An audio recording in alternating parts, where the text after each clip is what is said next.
પછી મને આપી દો, તમારો પ્રસાદ હું ખાઈ જાય. એક ચમચીની વાત કરો છો મહાદેવ, અને એક ટીપું પણ અમે ગ્રહણ ના કરી શકીએ. આ તો આપ જ અમારા પ્રકાશ કૃપા કરો. મહાદેવ તો દયાળુ છે. જે કોઈ દુઃખી એને ચરણે આવે ને એના દુઃખનો નાશ કરે.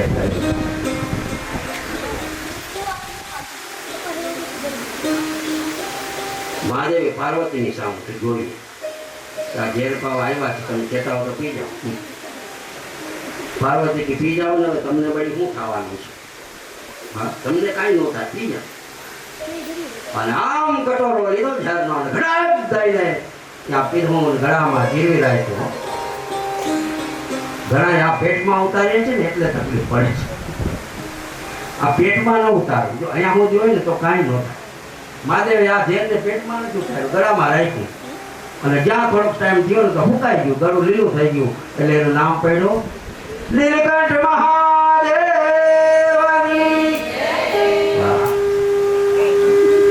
તો ઝેર છે એટલે દુઃખને છે ને અહીંયા રખાય, અંદર પેટમાં ગળતો ને તો એ દુઃખરૂપે થશે. એ ઝેર બનીને આવશે. દુઃખ ઈ ઝેર છે અને સુખ ઈ અમૃત છે. સુખ ને દુઃખ એ તો આપણા શરીરમાં ઘડેલા જ છે.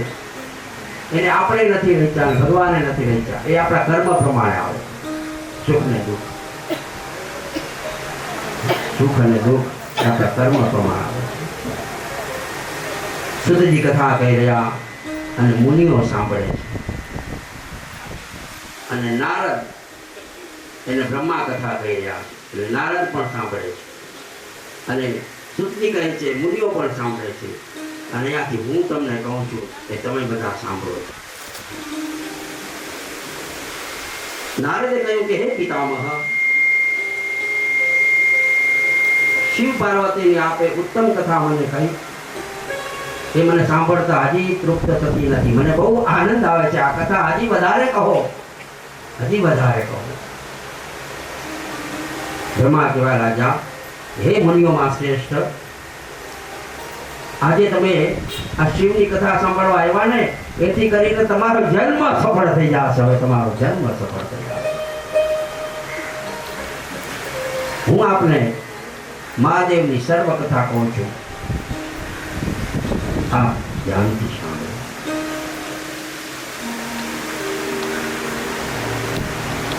પૂર્વે શ્રી સદાશિવની માયાથી મોહિત થઈ અને હું મારી પુત્રી સંધ્યા સાથે વિરક્ત થયો, વિકારિત થયો. માયમ તો પ્રકૃતિમ વિદ્યાત માલિનમ તુ મહેશ્વરમ. તે સમયે રુદ્રએ મને ધિકારીને જતા રહ્યા. ત્યારથી મેં તેમને મોહ પમાડવા ઘણા ઉપાય કર્યા. મારા પુત્ર દક્ષને ત્યાં શક્તિ સ્વરૂપે મેં સતીને ઉત્પન્ન કર્યા. સતીએ કઠોર તપ કર્યું. સતીએ કઠોર તપ કર્યું અને મહેશને પ્રસન્ન કર્યા અને એની પત્ની બન્યા. સતી અને મહેશ પોતાનું ગ્રસ્ત જીવન સુખેથી ભોગવતા હતા. એ જોઈ મેં દક્ષને મોહિત કર્યા. એટલે તે ગર્વિષ્ઠ બન્યો અને મહાદેવની નિંદા કરવા લાગ્યો. દક્ષે યજ્ઞનો પ્રારંભ કર્યો છે. એ મહાદેવની નિંદા કરનારો. મને અને વિષ્ણુને નિમંત્રણ આપ્યું, પણ અમે યજ્ઞનું પરિણામ જાણતા હતા કે શું થવાનું છે, એટલે અમે યજ્ઞમાં ગયા નહીં. કારણ કે દક્ષએ બધાને આમંત્રણ આપ્યું, પણ દીકરી અને જવાઈને આમંત્રણ આપ્યું નથી. મને મારા પિતાએ બોલાવીને તો પણ મહાજ્ઞાની મહાસતી શિવા શિવજીની આજ્ઞા લઈ અને પિતાને ઘેર આવ્યા. અનાદર પામેલી સતીએ ત્યાં કે દેહનો ત્યાગ કર્યો. સતીના દેહના ત્યાગના સમાચાર સાંભળીને ભગવાન શંકરે વીરભદ્રને ઉત્પન્ન કર્યો. એક વખત દેવોની સભા ભરાયેલી હતી અને દેવોની સભામાં દક્ષ એ અધિપતિ હતો અને એને પોતાનું અભિમાન હતું. અને સભા ભરીને બધા બેઠા હતા. અને એમાં દક્ષ પ્રવેશ કર્યો. બધા દેવતાઓ હતા, મહાદેવ પણ બેઠા હતા. જ્યાં પ્રવેશ કર્યો ત્યાં તો બધા ઊભા થઈ ગયા. દક્ષનું સન્માન કર્યું, બોલો. પણ મહાદેવ ઊભા થયા એટલે દક્ષને ક્રોધ આવ્યો કે મારો જમાય મને માન ના આપ્યું, ઊભો ન થયો, બધા પગે લાગ્યા, પણ મારા જમાઈ મને પગે લાગ્યા. એ રીતે મહાદેવ એક વખત સાચા હતા કે ત્યાં બેઠા બેઠા માળા કરતા. જ્યાં સુધી માળા પૂરી ન થાય ત્યાં સુધી આસન ઉપરથી ઊભું થવાય એટલે ઊભા થયા. અને બીજું એ કારણ હતું કે જો હું ઊભો થાઉં, એને સન્માન આપું, એને પગે લાગું તો મારા સસરાનું બધું પુણ્ય તો ધોવાઈ જશે. સાંભળજો, આ કથા સાંભળવા જેવી. કોઈ દિવસ દીકરી અને જમાઈને પગે લગાડવા નહીં. દીકરીને સામે પગે લાગવું, જમાઈને પગે લાગવું, પણ કોઈ દી તમે પગાર લગાડશો નહીં, તમારું પુણ્ય બધું ધોવાઈ જશે. હવે એનું કારણ તમને કહું. જ્યારે લગ્ન ફરે, હસ્તમેળાપ થતા હોય ત્યારે સસરો અને સાસુ બેઠા હોય કન્યાદાન દેવા જમાય તો શું કરે? પેલા કન્યાના ચરણ ધોય, વરાજાના ચરણ ધોય, પછી ચરણામત લે અને પગે લાગે અને પછી કન્યાદાન દે. હવે આપણે એને પગે લાગ્યા હોય, દાન દીધું હોય અને પછી જો એને પાછા પગે લાગ્યા તો કન્યાદાનનું ફળ એ નષ્ટ થઈ જાય. માટે દીકરી, જમાઈ, ન્યાયની, ભાણે એને કોઈ દિવસ નમાવા નહીં. આપણે એને નમવું, કારણ કે એના આશીર્વાદ આપણે જોઈએ છે. આપણા આશીર્વાદની એને જરૂર નથી. એના ઉપર અઢળક કૃપા છે ભગવાનની. તમારે ત્યાં પ્રભુની કૃપા હોય ને તો જ દીકરીનો જન્મ થાય, ને દીકરી નો આવે. હા, તમારે ત્યાં ભગવાનની કૃપા હોય તો દીકરી જન્મે, એટલે દીકરીનો જન્મ. અને દીકરી જન્મે એટલે સમજી લઉં કે હવે આપણો દિવસ ચડતો હોય. કારણ કે સાક્ષાત મા ભગવતી જગદંબા, જેને આપણે ગોયણી તરીકે જમવાનું કહીએ ને પછી એનો તિરસ્કાર એ ગોયણી મા જગદંબા છે. જગદંબા કે હું તો નથી જમતી, પણ આ મારી નાની દીકરીઓ છે ને એને જમાડજો એટલે હું જમી. એટલે આપણે ગોયણીને જમાડીએ કે મા ભગવતી કે હું નહીં આવી શકું જમવા, પણ નવે નવ ગોયણીને જમાડી દેજો તો હું નવદરગા રૂપમાં હું તમારું આ ભોજન એ ગ્રહણ કરું.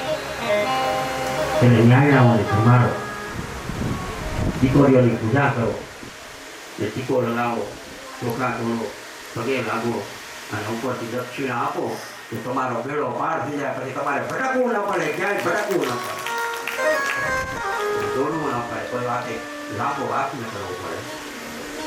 માટે દીકરીઓના આશીર્વાદ. અને દીકરીને ઘરે જાઓ તો દીકરી આપણે ઘરે આવે ત્યારે એને ખાલી હાથ ન મોકલો. એને કાંઈક ને કાંઈક આપો, એને વસ્ત્ર આપો, એને મીઠાઈ આપો, એને ફળ આપો, એને તમે વસ્ત્ર આપો. ખાલી હાથે ત્યારે એને કાંઈક આપતો ને તમે તો તમારું ઘર કોઈ દિવસ ખાલી નહીં થાય. આ મારી ગેરંટી છે. કોઈ નહીં તમારું ઘર ખાલી નહીં. તમે જે કમાઈને લાવો ને એમાંથી થોડોક ભાગ દીકરી માટે અલગ મૂકી દેજો દવામાં, એટલે તમારા રૂપિયા ધનના એક ભંડાર ભરપૂર રહેશે. દીકરીને આપજો. દીકરી તો મા બાપની રાખી હોય છે. બાપનું જો હૃદય હોય ને તો એ દીકરી ધબકતી એકલા રાગ ઉછેરા હોય. દીકરી આંગણામાં ડગલા ભરતી હોય, ઠેકડા મારતી હોય, કૂદકા મારતી હોય, અને જ્યારે લગ્ન થાય ને ત્યારે એને બે બેનપણીઓને પકડી રાખવી પડે. કારણ કે એના પગ ધ્રુજતા હોય કે આજે મારું ઘર છોડી અને હું બીજાના ઘરે જાઉં છું.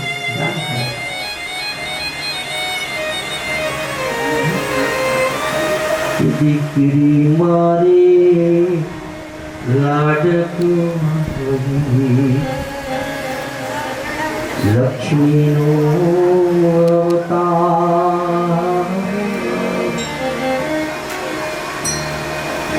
દીકરી મારી લાડકું લક્ષ્મીનો અવતાર. તે સુવે તો રાત પડે, જાગે તો સવાર. દીકરી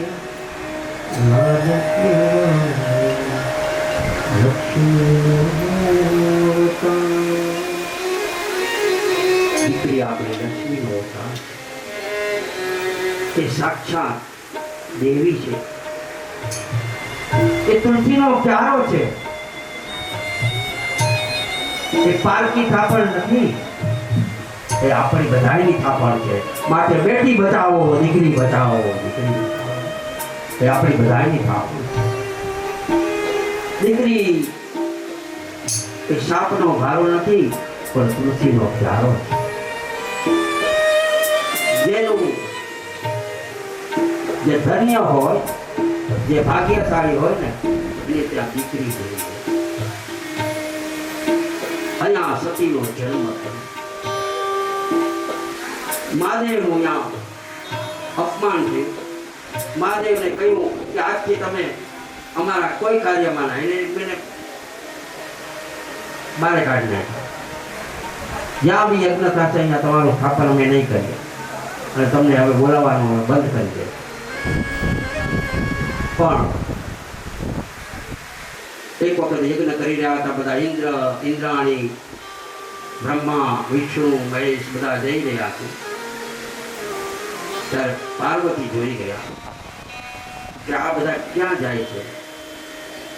મહાદેવને પૂછવા લાગ્યા કે આ ક્યાં જાય છે, ઓલો ક્યાં જાય છે, આ લપ છોડી દીધી. ફલાણો ક્યાં જાય છે, ફલાણે કેવી સાડી પહેરી છે, આને કેવી સાડી પહેરી છે, આ મૂકી દો. પાર્વતી કીધું કેવી સુંદર સુંદર સાડી પહેરી જાય, ક્યાં જાય છે? તો એ બધા જાય છે દક્ષ પ્રજાપતિને ત્યાં, ત્યાં હવન કર્યો છે અને એ લોકો બધા જાય છે. હાલો તો આપણે જાય. મહાદેવ કે આપણાથી ન જવાય. તો કે કેમ? તો કે આપણે કંકોત્રી આવી કંકોત્રી. તો કે ના, તો કંકોત્રી ના આવી હોય તો ન જવાય. તો હવે શું કરશું? મારે તો જવું છે, મારા તો પિતાજી છે. કદાચ પિતાજી કંકોત્રી લખવાનું ભૂલી ગયા હશે, મારે જવું. મહાદેવ કે એમ નથી, સમુદ્ર નગર આપણે જવું નથી.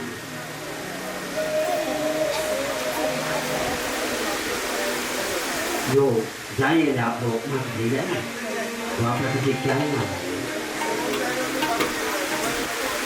દીકરી છે ને તો બાપનું જાતે કદાચ મારો બાપ ભૂલી ગયો હશે, એટલા બધા એને આમંત્રણ આપવા હોય. પણ મારે તો મારા બાપનું ઘર છે ને, જવું જોઈએ.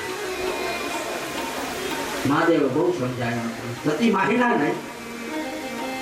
અંતે મહાદેવ કહ્યું, હે સતી, તમારે જાઓ તો જાઓ, હું નથી. અને મહાદેવે કુબેરનો ભંડાર કર્યો, સુંદર મજાની સાડીઓ આપી, આમાંથી જે પસંદ હોય કરી, સુંદર શણગાર કર્યા. મહાદેવને ખબર છે આજ ફેરાયેલો હવે પાછા આવવાના. સુંદર મજાની પીળી સાડી આપી, એકદમ સરસ તૈયાર કર્યા. એક એક વસ્તુ જેવી આ તમને બહુ સારી લાગે છે, આ તમને બહુ સારી લાગે એમ કરી શણગાર્યો. સતી માયનાને બહુ જ કીધું. સતી કહેવાના જવા, હું તો પિયરે જાઉં. શક્તિ કે છે શંકર તમે સાંભળો.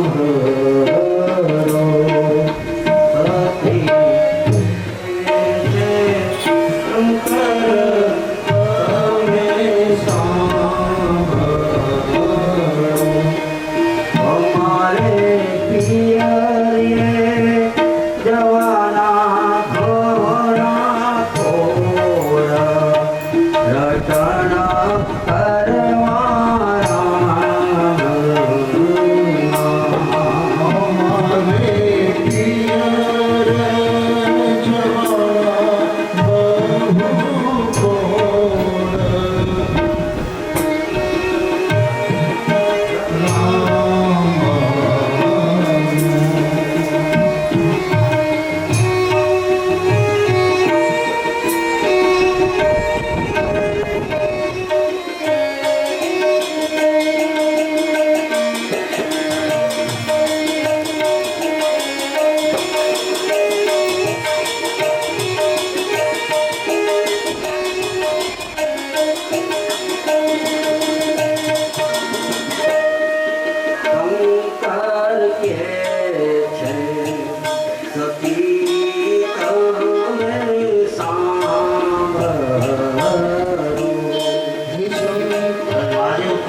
એવું કીધું તમારા પિયરિયાને કંકોતરી આવી રટણ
ક્યાંય એનું સ્થાપન દેખાતું નથી. આટલો મોટો યજ્ઞ ચાલી રહ્યો છે પણ મહાદેવનું સ્થાપન ન હોય ને તો યજ્ઞનો વિધ્વંસ થઈ જાય.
પિતાએ પણ ધક્કો મારી દીધો, એને ધિકાર કર્યો. માતા પાસે જઈને રડવા લાગી. માને દીકરીને બહુ સમજાવી. સતી કહે છે કે આમાં મારા પતિનું આપણ નથી, એનું અપમાન થયું છે. હવે હું જીવીને શું કરું? હવે હું શું મોઢું લઈને જાઉં? મારા પતિ કહેતા હતા ને એ સાચી વાત છે. મેં આજ્ઞાનું પાલન ન કર્યું ને એટલે આ કથા બધું સમજવા જેવું છે આપણા માટે. કથા જ્યારે પણ પતિને ઘરે મૂકીને હારે જવું નહીં, પતિને ભેળા કરવા. મોટા પોતાને યજ્ઞમાં હોમાઈ જાય પાછા. સતીએ વિચાર કર્યો અને યોગ માયાથી પોતાનું શરીર યજ્ઞની જેમ બનવા લાગ્યું. સુંદર પીળી સારી કરી છે અને પીળો અગ્નિ. સતીએ દેહનો ત્યાગ કરી. આ દેહને લઈને હવે હું શિવ પાસે કેમ જાઉં? દેહનો ત્યાગ કર્યો. મહાદેવને ખબર પડી. મહાદેવે જટા છોડી. ત્યાંથી વીરભદ્ર પ્રગટ થયા. વીરભદ્રને કહ્યું જાઓ દક્ષનો યજ્ઞનો વિધ્વંસ કરી નાખો. વીરભદ્ર આવ્યા અને બધાને ઉપાડી પછાડી મારવા લાગ્યા. યજ્ઞનો વિધ્વંસ કરી નાખ્યો. બધા દોડવા લાગ્યા, ભાગવા લાગ્યા. ભૃગુ ઋષિ વિષ્ણુ બ્રહ્મા બધા હાલવા લાગ્યા.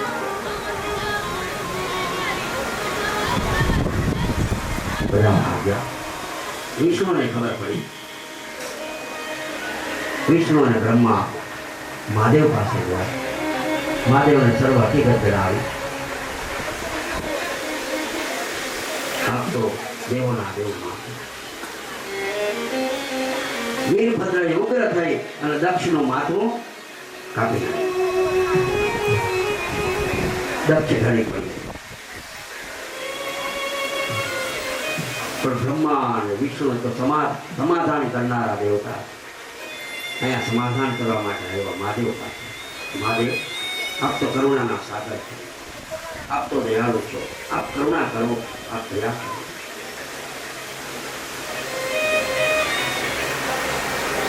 બધા દેવતાઓ આવી અને મહાદેવની સ્તુતિ કરી. મહાદેવ પ્રસન્ન થયા. ચાલો જ્યાં યજ્ઞ હતો ત્યાં આવ્યા. દક્ષનું ધડ પડ્યો છે, આને સજીવન કરો. મહાદેવે કહ્યું આપ બધા કહો છો તો કરું.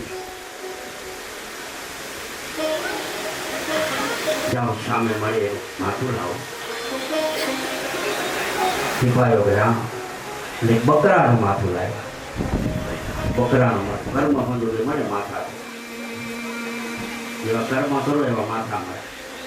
એ બકરાનું માથું દક્ષની ઉપર બેસાડી અને સજીવન કર્યો. ઊભો થયો અને હવે એને ભૂલ સમજાણી. બોલો અભિમાન ઉતરી ગયું. મહાદેવને પગે લાગ્યો, દંડવત પ્રણામ કર્યા, સ્તુતિ કરી મને ક્ષમા કરો, મને ક્ષમા કરો. મહાદેવ તો જવા રાજા, મને કોઈ પ્રત્યે ઝેર નથી, કોઈ પ્રત્યે ઈચ્છા નથી. જે કોઈ મારી પાસે આવે એને મારું સર્વત્ર હું સોંપી દઉં.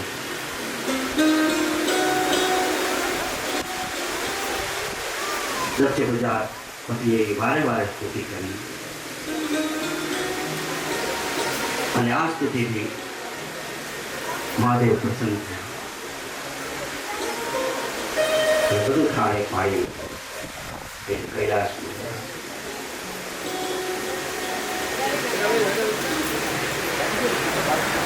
સતી માતાએ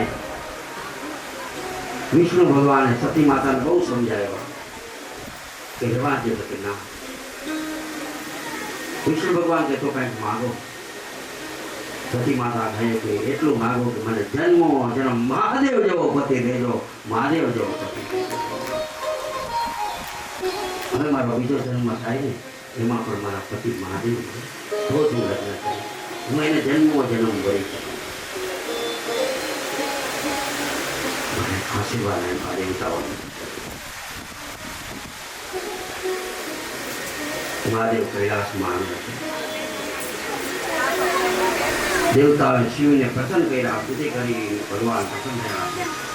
શંકરની ભગવાનથી કૃપાથી દક્ષને પુનઃ જીવન પ્રાપ્ત થયું અને સતીમાએ પોતાના દેહનો ત્યાગ કરી દીધો. બ્રહ્મા નારદને કહે છે શંકરની મહિમા છે ને અનંત છે, અપરમપાર છે. પરમાત્મા શિવને કોઈ વિકાર નથી. તેમની માયાથી કેવળ લોકોને વિકાર દેખાય. પરમ અદ્ભુત સતીનું ચરિત્ર મેં તમને વર્ણવી સંભળાવ્યું. આ આખ્યાન અત્યંત પવિત્ર કરનારું છે.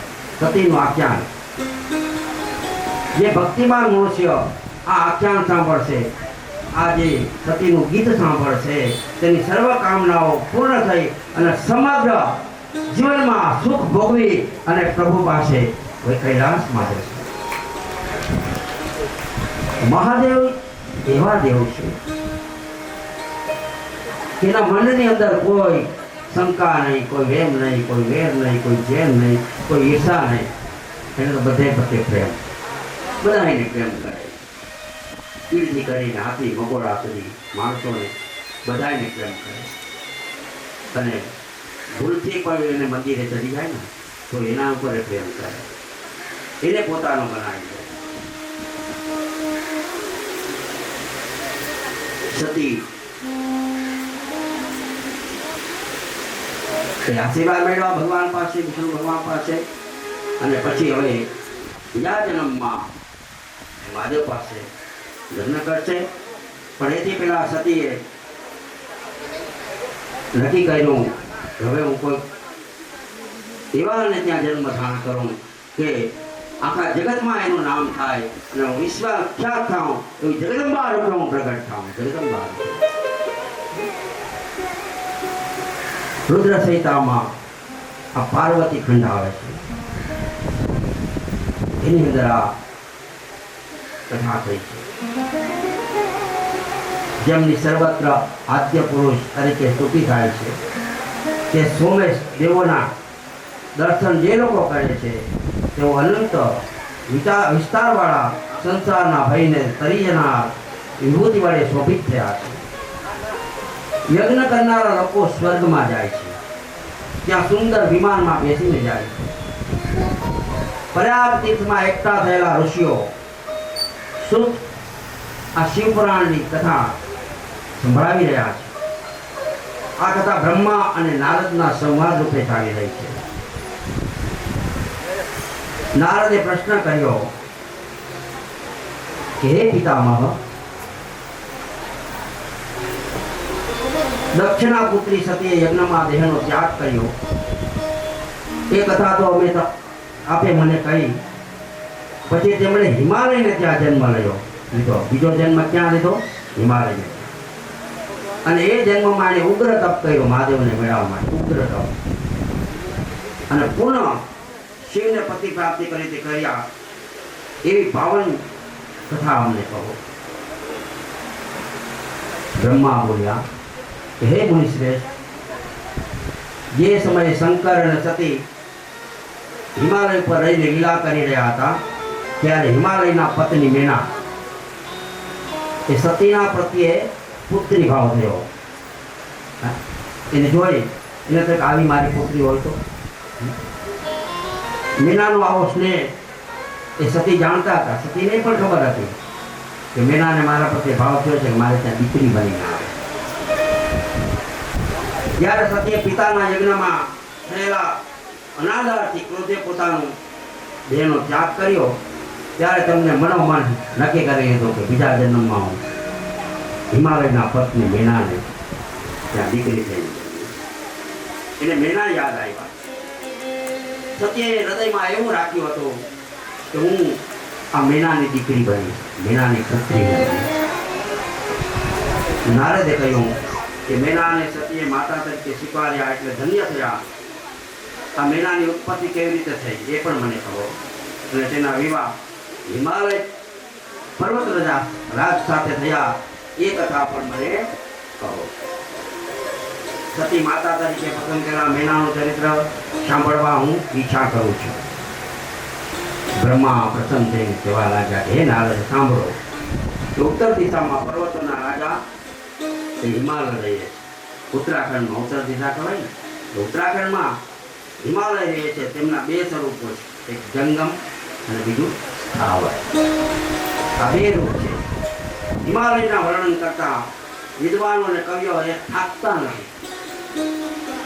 એવો તે દિવ્ય રૂપવાળો, આનંદ આપવાવાળો, સર્વાંગી સુંદર અને સત્પુરુષોને અતિ પ્રિય એની વિપુલ વન સમૃદ્ધિ. ત્યાં સિંહો, વાઘો આટલું બધું વિપુલ છે. ત્યાં વૃક્ષો છે, ત્યાં નદીઓ છે, વ્યાઘ્રો, અનેક પશુ પક્ષીઓથી સદાય સેવાયેલી છે.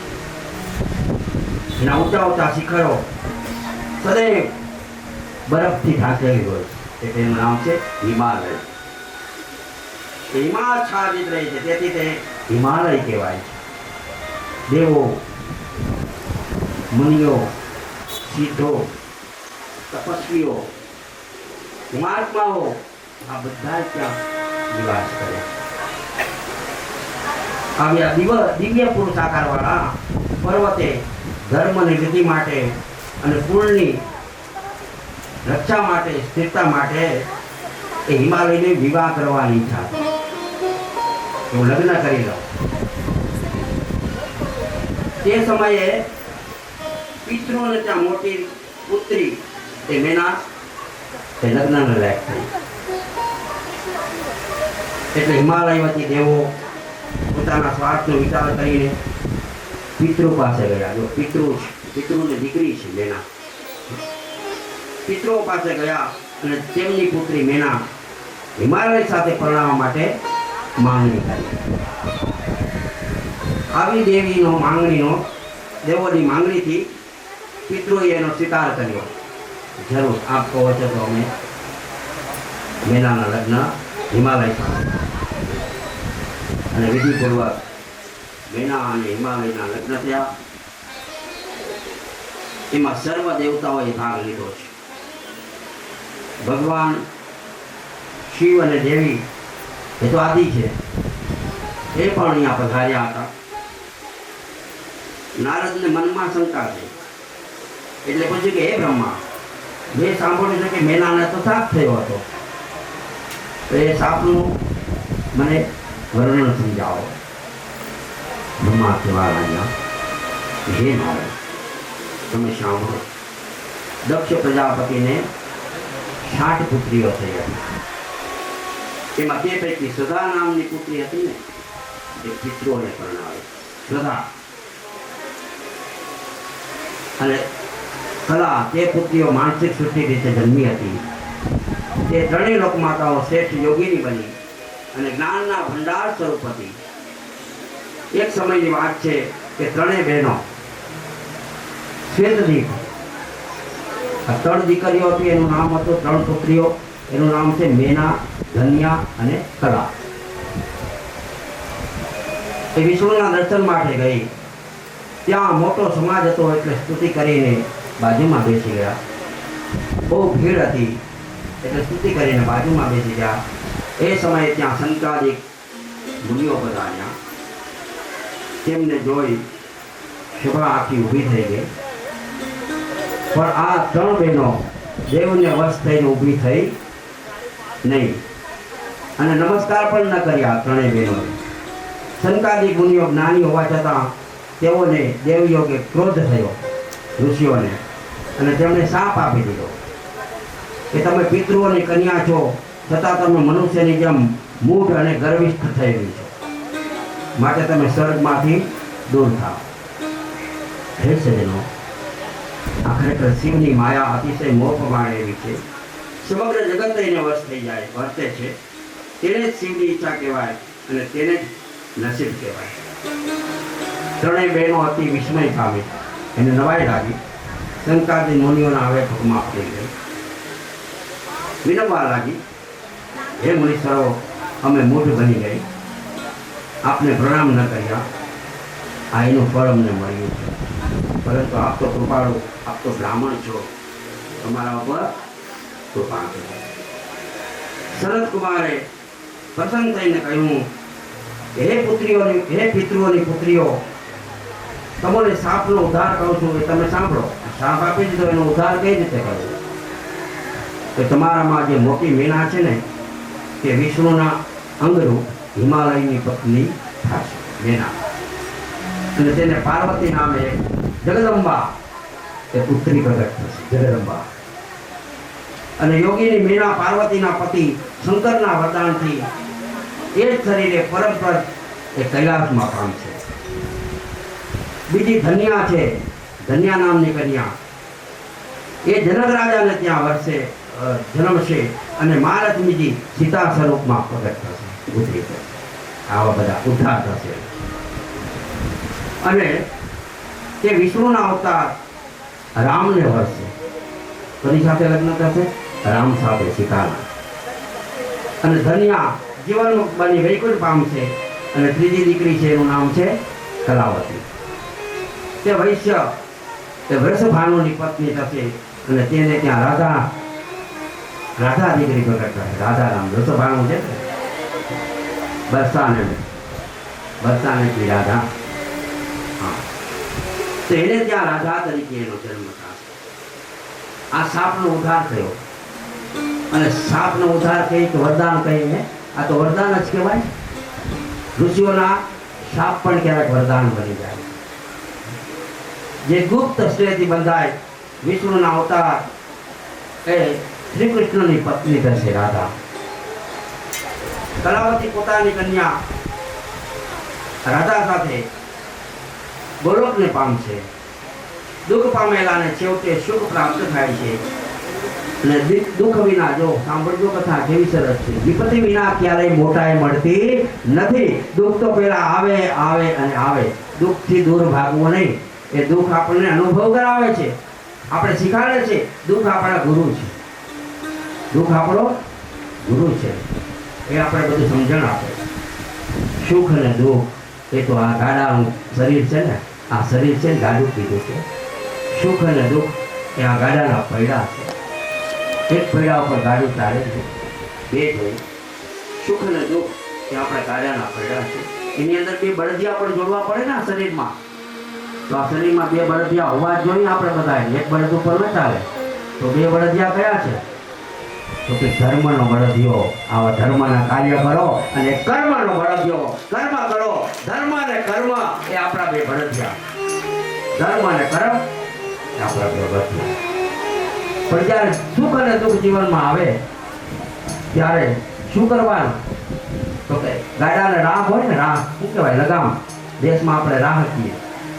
ગાડાને લગામ હોય ને તો ધીરજની લગામ ધારી રાખવી. ગાડામાં ધીરજની લગામ ધારવી. ધીરજ, એ ધીરજની લગામ આપણા હાથમાં હશે તો આપણું ગાડું, મારો મહાદેવ, એ ઠેકાણે પહોંચાડશે. ગાડું મારું ક્યાં લઈ જાય,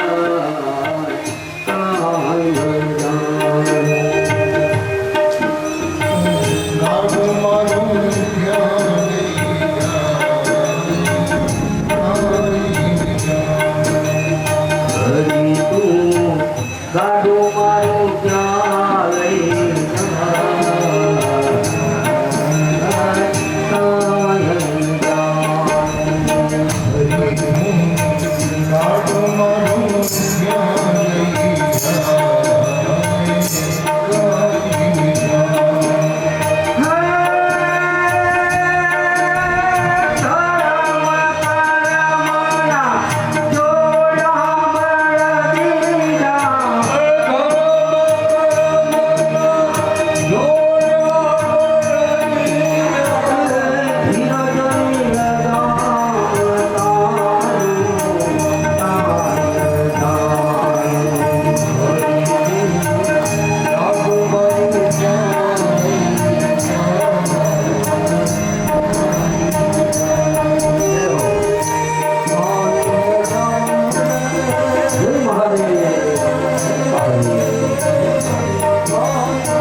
કેવડાવો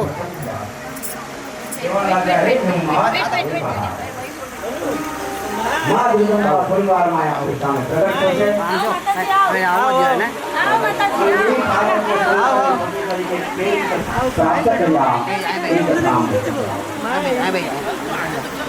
માતાજી પધારો પધારો પધારો માતાજી પધારો. શાંતિ એકદમ શાંતિ.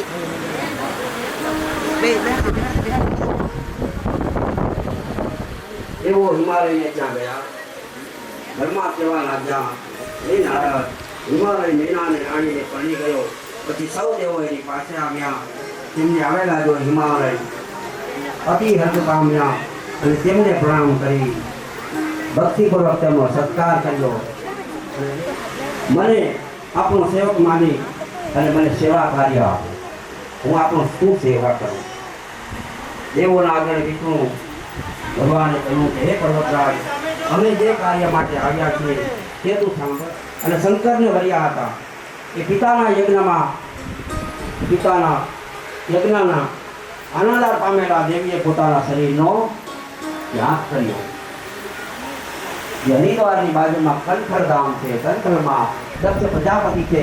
ત્યાં મહાદેવનું આહું છે. સતી માતા આત્મનામ હૃદયામ હૃદયેષુ બુદ્ધે શ્રદ્ધા શતામ કુલજન પ્રભવશય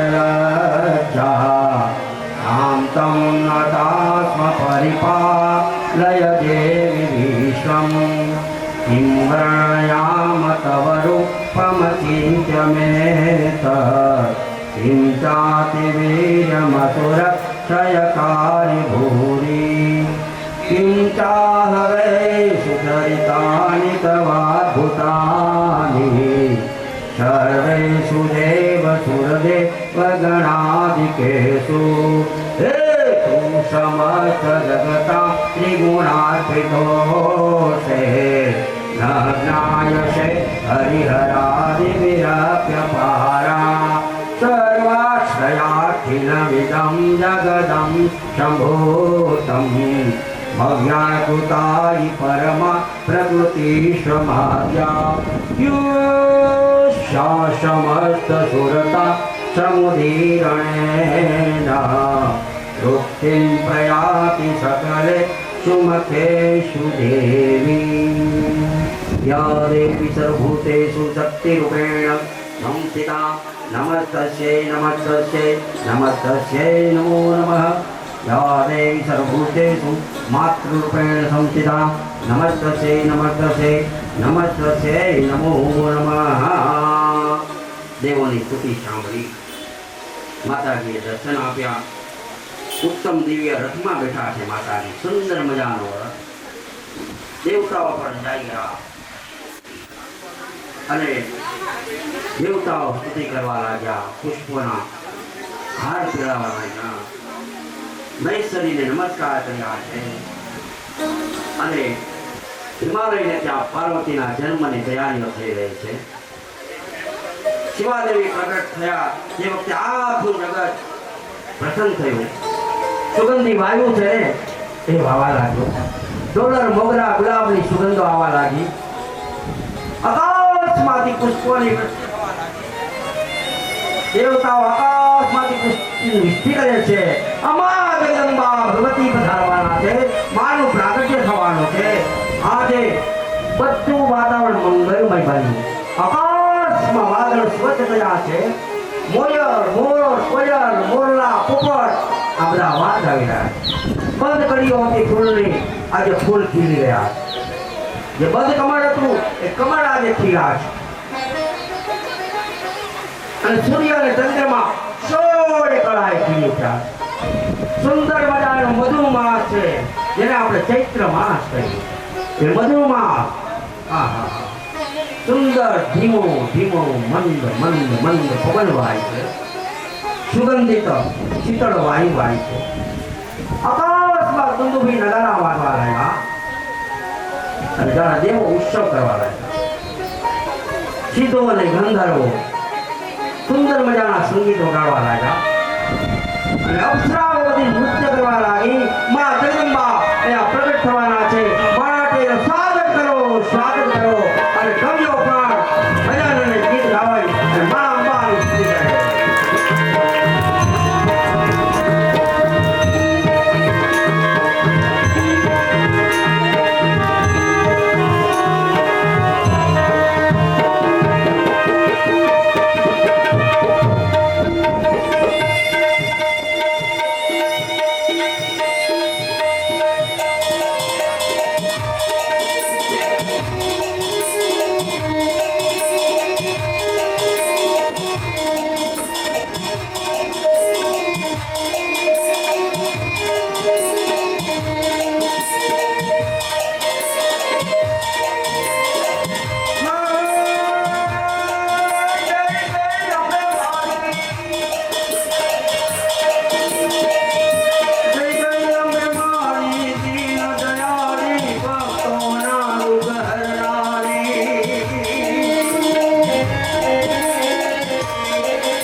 બિરાજવા લાગ્યા. હાય મેઘ ગરુંબવા લાગ્યો.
સ્વાગત કર્યું.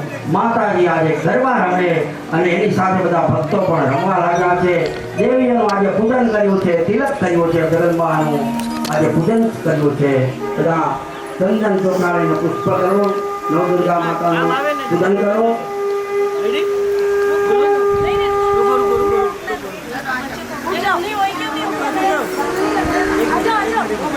આજો આજો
ભગવાનને આપણે ભાગ્ય પ્રાપ્ત થયું તેથી આપણે ધન્ય થયા છીએ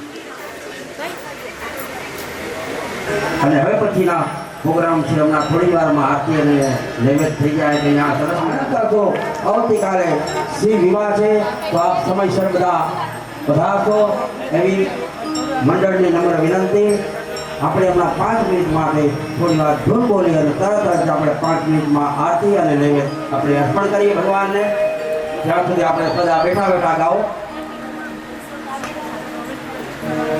गाओ गाओ प्रेम से गाओ गाओ प्रेम से गाओ प्रेम से गाओ दिल से गाओ प्रेम से गाओ दिल से गाओ दिल से गाओ भाव से गाओ दिल से गाओ भाव से गाओ भाइयों गाओ बहनों गाओ भाइयों गाओ बहनों गाओ भाइयों गाओ बहनों गाओ भाइयों गाओ बहनों गाओ सब मिलकर गाओ हरिओम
મુક્તિ માટે એની અપીલભાઈ આપી દો તમને અને આશરી ભાઈને હમણાં ભાઈ હમણાં આવશે એને આપી દો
सार्वभौम सार्वयो शांतराधात पराधात पृथिवी समुद्र पर्यंताया एकराडिते तदप्येष श्लोको भिगितो मरुता परिवेष्टारो मरुतस्यावसन्गृहे आमित्तस्य काम प्रवेशवे देवाः समासदयेते ॐ करचरणकृतं वा कायजं कर्मजं वा श्रवणनयनजं वा मानसं वा पराधं विहितं वा सर्ववेदं क्षमस्व जय जय करुणाब्धे श्री महादेव शंभो विद्या बुद्धि धन ऐश्वर्य पुत्र पौत्रादि संपद मंत्र पुष्पांजलि समर्पयामि ओम त्र्यंबकं यजामहे सुगंधिं पुष्टिवर्धनम् उर्वारुकमेव बन्धनान् मृत्युर्मुक्षीयमामृतात् नमो देव्ये महादेव्ये शिवायै सततं नमः नमः प्रकृत्यै भद्रायै